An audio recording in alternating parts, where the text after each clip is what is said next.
So, one of the biggest questions that not only I had for this film going in, but also I know that Rashad was wondering as well was, because of my weird hot take on the series as a whole, would I end up loving this movie the most, given the fact that everybody else considers it to be the weakest of the trilogy?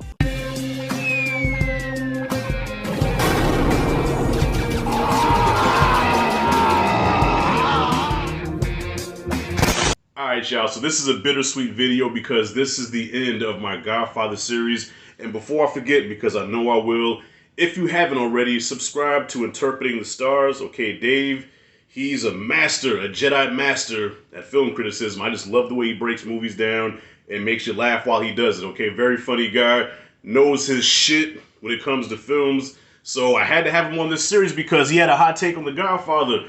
He didn't like The Godfather. So I said, yo, we got to review all three of them.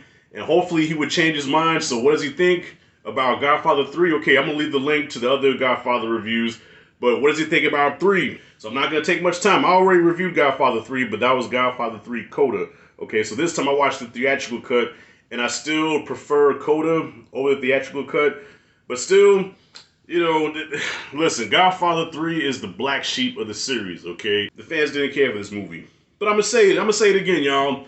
And I'm going to quote Bokeem Woodbine from The Sopranos, okay? Godfather 3, a lot of people didn't like it, but I just feel like it was misunderstood. So, without further ado, let's get to Dave and what he feels about Godfather Part 3. Dave, the floor is yours, homie. Hey Rashad and all his viewers, it is I once again, Dave from Interpreting the Stars, here to talk about the final film in this Godfather trilogy rather. It's The Godfather Part 3, or the version that I watched, which was called Coda. Apparently, same movie, told significantly different than the theatrical version. This is the version that Rashad suggested that maybe I watch, and in my eyes, this is probably like, you know, the Donner cut of Godfather 3 movies, so I gave it a go ahead. The biggest selling point for this variation for Godfather 3 was, simply put, it's shorter than the theatrical version, and shorter, let's go.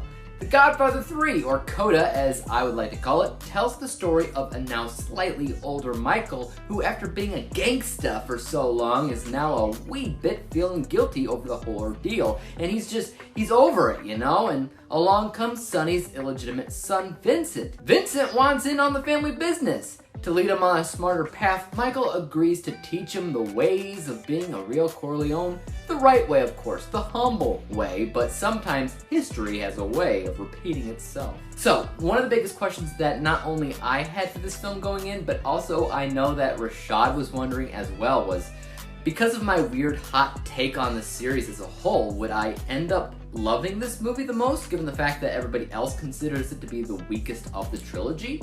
And my answer to that is yes and no. There are things that I absolutely prefer to watch in this movie, 100%, and that mostly has to do with my bias score. While there's actually things that I prefer to see in the original film more, and that kind of goes into my unbiased score. And that's a major reason why I score movies the way that I do, because sometimes that's a really important factor in anything that I watch, anything that I rate and ultimately rank. I'll start with what I prefer to watch in Godfather 3, and what at the end of the day ultimately got me more invested in it, and that was Michael's story, and honestly, kind of reconciliation as a character. One of my biggest gripes with The Godfather as a whole, or any kind of mafia film, was just the fact that none of the characters are likable, relatable, none of that. You couldn't root for anybody, or care about any of them.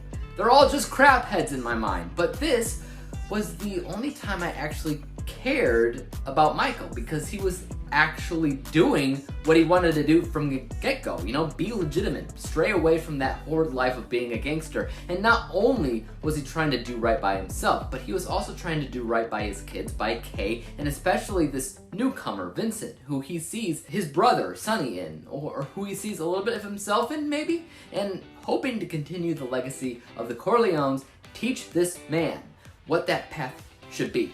This dynamic between Vincent and Michael I actually ended up really enjoying, since it was very reminiscent of Obi-Wan Kenobi and Anakin in Revenge of the Sith. I told this to Rashad and he's like, you know, good comparison. Another thing that I preferred in this film is the sheer fact that it's the simplest, most straightforward story out of all three movies. None of this jumping back and forth crap or weird shifts in the timeline chronicling the lives of these people, but rather a typical beginning, middle, and end. I appreciated that. I also liked this was the movie that introduced the line, "Just when I thought I was out, they pulled me back in." That's awesome. We've heard that line everywhere since then, and that tells me that even though people consider this to be the weakest of the bunch, they still consider it to be memorable. Overall, if I was asked which film I'd rather watch out of the three movies, I'm pretty sure this would win any day of the week. But it also has its issues. Believe it or not, to me, this film doesn't feel like The Godfather. There's something about it that doesn't feel as classic, and it has that straight-to-video vibe almost going on that honestly feels cheaper. And even though I did kind of praise the more simplistic editing earlier on, I kind of have to include the editing as a negative as well, because this is where my bias and unbiased scores conflict. Because I realize that the weird bouncing around that I complained about before is a big part of the heart and the soul of the movies. Without it, it feels like a different movie, and that's problematic.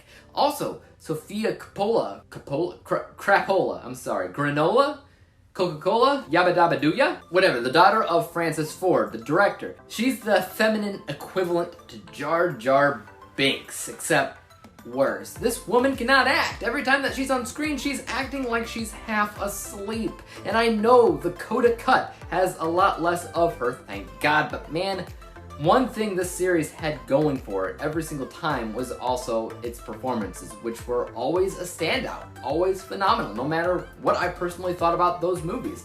But along comes Sophia, dragging not only this film, but the entire trilogy down with her. Ugh. So really, Rashad, you might be surprised to hear me say this, but Godfather 3 as a whole, not my highest rated Godfather film. It's actually second highest. I actually have it rated higher than Godfather 2. But the first movie is just way too classic, way too well made, even though I never want to see it again. It's way too recognizable. So I'm gonna have to give Godfather 3 a final rating of B-, with a final score of 74%. My bias score, as you can see, is 70%, which, by the way, is the only Godfather film to have gotten that high on my personal bias. Everything else is lower, meaning that, yeah, I did enjoy it the most.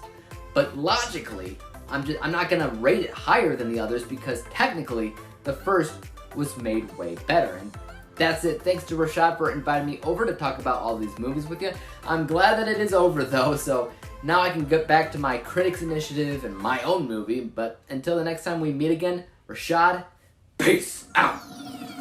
Alright, kind of what I expected. I thought you was going to like this more than the other ones, but you still said 1 was the best, and then 3, and then 2, which is still a hot take because most people, well, a lot of people prefer 2 over 1, but me, like I said, it depends on what kind of day I'm having. I can flip-flop between 1 and 2. That's how equal those movies are to me. You know what I mean? But I'm glad you enjoyed 3 somewhat. Okay, even though you had to get past some of the bad editing, as you said, the bad acting from Sofia Coppola and the whole incest thing. You know, with the cousins wanting to be together. I just thought that was something that happened in the South. You know, I guess among other cultures, it's normal. I guess. I mean, it must be kind of normal because even when Michael found out what was going on, I mean, he forbade it just because it was too dangerous. But if I'm Michael, I'd be like, dude, don't you know that's your cousin? That's my brother's, you know, that's my brother's son, man. Like, what are you doing? You fucking your cousin? Are you serious? But hey, to each his own. You love who you love. You know what I'm saying? You love who you love. So I guess if they want to love the cousin, love the cousin. But yeah, I didn't feel no chemistry between the two of them. You know, Sofia Coppola was just, oh God. And I hate to shit on her because she is a great director, but I think this was her last movie. And she disappeared after that from acting, but she did find her calling. And to me, the standout was clearly Andy Garcia as Vincent. To me, Vincent Corleone, I feel like they could have continued the saga with Vincent. And maybe they still can. I mean, I think he's like in his 60s now, so they can do a Godfather movie with the aging Vincent Corleone and, you know, the new generation. Okay, why not? Even though I don't even know if the Mafia is even a thing anymore. I think the Mafia died out like in the 2000s, I think. So I don't even know if there is a Mafia anymore. But you notice, though, okay, you notice, even though these are considered gangster films, but the word mafia I don't think is ever used in any of the movies. All right, look it up. I think mafia, mob is never used. It's always the family, even though we know that's what it is, but it's never said. So Coppola, so, you know, even though I know, Dave, you don't too much care for gangster films, but like I said, these are films about family, about loyalty, disloyalty, the contradictions and the betrayals that go on within families. And then, of course, this movie to me is the redemption of Michael Corleone at the same. That's what it should have been called. It should have been called Death of Michael Corleone. It should have been called The Redemption because, like you said, Dave, okay, it's called The Death of Michael Corleone and he doesn't die. Spoiler. I'm like, yeah, that's a good point. But I guess metaphorically speaking or figuratively speaking, Michael Corleone is dead. The gangster Michael Corleone, the Michael Corleone that would kill his own brother, would do anything to keep the family afloat above everybody else. But this is now he's just a broken old man. He had to lose his daughter. Like he sacrificed everything, and everything came back to haunt him. You know, you reap what you sow. All right, if you somewhat believe in religion of the Bible, you reap what you sow. Whatever you put out comes back to you. So all the bad shit that Michael put out ended up coming back to him, and that shows during the scene where he was having that breakdown, and he was like, you know, Fredo, oh, thunder can't hurt. All this noise, bullshit. I gotta do it. I'm sorry, I gotta do it. Just when I thought I was out, they pulled me back in. I couldn't end this review without saying that. So yeah, so it's just reaping what you sow. So the bad guys do not win in the end. The bad guy loses. And even though Michael's not technically bad in this movie, but everything from his past caught up with him. And that's the bottom line. But the Corleone family lives on because Vincent is now the new Don. And I guess Connie, the sister, can kind of be a consigliere because in a lot of ways, she was controlling shit behind the scenes, behind Michael's back. Well, Michael even had to G-check her like, yo, I command this family, right or wrong. It's not what I wanted. You understand? I can see Connie being the consigliere. I mean, she is the auntie, but then again, she's a woman. And, you know, if you know anything about the mafia, they don't like women in power. It's a man thing. You know what I mean? So, yo, wrapping it up. Yo, I forgot what I gave Godfather Code as far as a grade. But you know what? Hey, the days change, the season changes, my grades can change. So, Godfather 3, to me, I give Godfather 3 a B-. The worst of the series, but not a bad movie. Not bad. As much as you want to shit on this movie, it's really quotable. It's really memorable, okay? And dog, I don't give a fuck what you feel about this movie. When he has that cry, when he is like, and you're just like, what is he gonna do? And he lets out that, ah! I don't care what you feel about this movie. Dave, listen, I know Dave, I know you laugh at a lot of this shit, but Dave, I know for sure that something happened to you emotionally when you watch that scene. I know you're gonna come back with something slick to say, but I know that, look, I got goosebumps even thinking about that scene. It was so good. Even though Sophia didn't sell it good, but Michael Pacino came through in the clutch and killed it. All right, so B- is what I got for Godfather 3. Yes, I put it behind 2 and 1. 2 and 1. I flip-flop, I give both of them A+. And that's it, and that's all. Concludes my Godfather series. Dave, thank you for joining me in this series. I know it was hard for you, bro, but trust me, I'm getting my karma right now because I'm on Anthony A. Perez's channel reviewing the Harry Potter films, and god damn it, those are hard to get through. So, yo, subscribe to Dave Interpreting the Stars. Also, if you haven't subscribed to my channel, subscribe now. Now, do it now. All right, like and subscribe. That's it and that's all. Rashad G signing out. See you in the next video.